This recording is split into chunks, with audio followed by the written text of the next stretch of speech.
Hi friends, welcome back to our channel Keerthi's kitchen and hacks. Hello friends, ఇవాల్టి special వచ్చేసి పచ్చి మామిడికాయతో పచ్చి పులుసు. చెప్తుంటేనే చాలా నోరు ఊరిపోతుంది కదా, చాలా టేస్టీగా ఉంటుంది.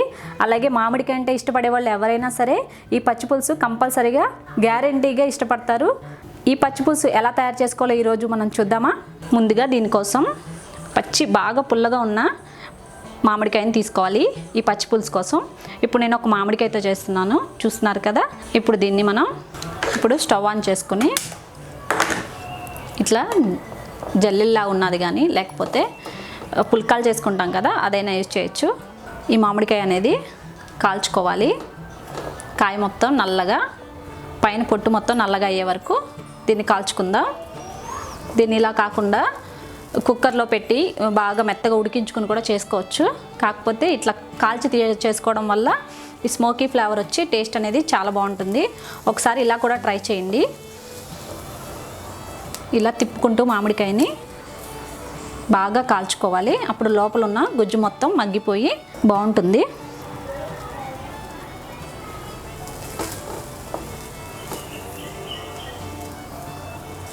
ఇలా మామిడికాయ మొత్తాన్ని తిప్పుకుంటూ మొత్తం బాగా నల్లగా అయ్యే వరకు పైన పొట్టు మొత్తం కాల్చుకోవాలి. చూస్తున్నారు కదా, ఇలా పై పొట్టు మొత్తం ఇలా మొత్తం బ్లాక్ కలర్లో అయిపోయే వరకు కాల్చుకోవాలి. కాల్చి దీనిని ఇప్పుడు ఒక గిన్నెలో చల్లటి నీళ్లు పోసుకొని దీన్ని అందులో వేసుకోవాలి. పైన పొట్టు అనేది చాలా ఈజీగా వచ్చేస్తుంది. ఇప్పుడు సేమ్ ఇదే విధంగా ఒక 2-3 పచ్చిమిర్చి, మామిడికాయ పుల్లగా ఉంటుంది కాబట్టి కారం అనేది కొంచెం ఎక్కువే పడుతుంది. ఒక 2-3 పచ్చిమిర్చి, మీరు తీసుకునే కాయ పులుపుని బట్టి పచ్చిమిర్చి వేసుకోండి. కొంచెం స్పైసీ ఎక్కువ తినే వాళ్ళైతే ఇంకా 2 పచ్చిమిర్చి వేసుకోవచ్చు. వీటిని కూడా ఇదే విధంగా కాల్చుకోవాలి. ఇలా కాల్చుకోవడం వల్ల టేస్ట్ వేరుగా ఉంటుంది. మూకిట్లో వేసి కాల్చడం వల్ల కూడా వేరే టేస్ట్ వస్తుంది. ఒకసారి ఇలా కూడా ట్రై చేయండి, తేడా మీకే తెలుస్తుంది. చూస్తున్నారు కదా, పచ్చిమిర్చి కూడా కాలిపోయాయి. ఇప్పుడు స్టవ్ ఆఫ్ చేసేసుకుందాం. మామిడికాయ చల్లారిపోయింది. ఇప్పుడు మనం దీనిపైన పొట్టు అనేది తీసేసుకుందాం. వాటర్లో వేయడం వల్ల వెంటనే ఈజీగా వచ్చేస్తుంది తోలు కూడా. చూస్తున్నారు కదా, బాగా మగ్గిపోయింది. ఇప్పుడు దీన్ని శుభ్రంగా కడుక్కొని పక్కన పెట్టుకోవాలి. మామిడికాయని చిన్న చిన్న ముక్కలుగా కట్ చేసుకోవాలి. ఈ ముక్కల్ని మిక్సీలో వేసి పేస్ట్ చేసుకుందాం. పచ్చిమిర్చిని కూడా ఇందులోనే యాడ్ చేసుకొని మనం పేస్ట్ చేసుకోవాలి. ఒక బౌల్ తీసుకుని మనం ముందుగా పేస్ట్ చేసుకున్నాం కదా మామిడికాయ పచ్చిమిర్చి, ఇలా చిన్న చిన్న ముక్కలుగా ఉండేలానే పేస్ట్ చేసుకుంటే బాగుంటుంది. తినేటప్పుడు కొంచెం పుల్లగా తగులుతూ ఉంటుంది మామిడికాయ అనేది. చూసారు కదా, ఇప్పుడు దీన్ని ఒక బౌల్లోకి తీసుకుందాం. ఇప్పుడు ముందుగా స్టవ్ ఆన్ చేసుకుని ఒక బాండి పెట్టుకొని ఇందులో 1 స్పూన్ ధనియాలు, అలాగే టేస్ట్ కోసం 1 స్పూన్ నువ్వులు, ఒక 3 ఎండుమిర్చి వేసి దోరగా వేయించుకోవాలి. ఇందులో ఆయిల్ ఏమి వేయాల్సిన అవసరం లేదు.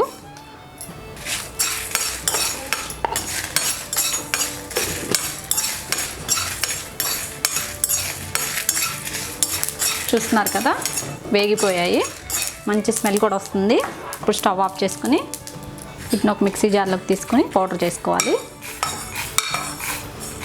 ఇప్పుడు తాలింపు కోసం స్టవ్ ఆన్ చేసుకుని బండి పెట్టుకొని ఇందులో కొంచెం ఆయిల్, 1 టీ స్పూన్ ఆయిల్ వేసుకుని ఆయిల్ కాగాక కొద్దిగా ఆవాలు, అలాగే కొంచెం జీలకర్ర,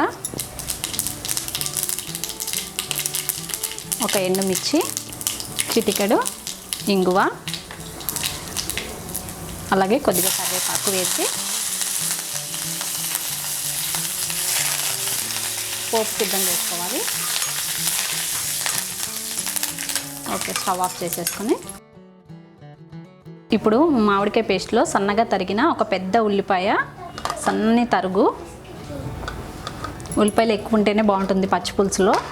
అలాగే కొత్తిమీర తరుగు, అలాగే కొద్దిగా కొంచెం సన్నగా తరిగిన అల్లం. కొంతమందికి ఇష్టం ఉండదు, ఇష్టం లేని వాళ్ళు స్కిప్ చేసేయచ్చు.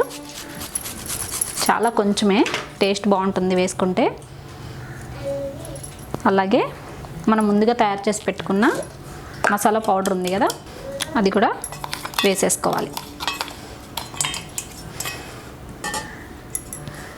చిన్న గోలీ సైజ్ అంతా బెల్లం ముక్క. బెల్లం వేస్తే టేస్ట్ అనేది ఇంకా బాగుంటుంది. స్వీట్ ఇష్టం లేని వాళ్ళు వేసుకోకపోయినా పర్లేదు. ఇప్పుడు ఇందులో తగినన్ని వాటర్ పోసుకుంటూ ఈ పేస్ట్ మొత్తం కలుపుకోవాలి. అలాగే టేస్ట్కి సరిపడా సాల్ట్. ఈ పేస్ట్ మొత్తం వాటర్లో కలిసే విధంగా కలుపుకోవాలి. బెల్లం కూడా కరిగిపోతుంది వాటరే కాబట్టి. ఇప్పుడు మనం ముందుగా పోపు సిద్ధం చేసుకున్నాం కదా, ఆ పోపు కూడా ఇందులో యాడ్ చేసేసుకోవాలి.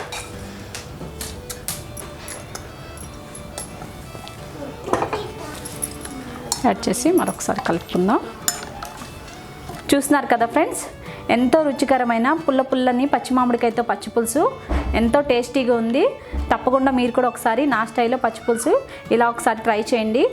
అలాగే ట్రై చేసి మీకు ఎలా వచ్చిందో కింద కామెంట్లో తెలియజేయడం అసలు మర్చిపోవద్దు. అలాగే నా వీడియోస్ కనుక మీకు నచ్చినట్లయితే ప్లీజ్ లైక్ చేయండి, షేర్ చేయండి. అలాగే మన ఛానల్ని సబ్స్క్రైబ్ చేసుకోండి.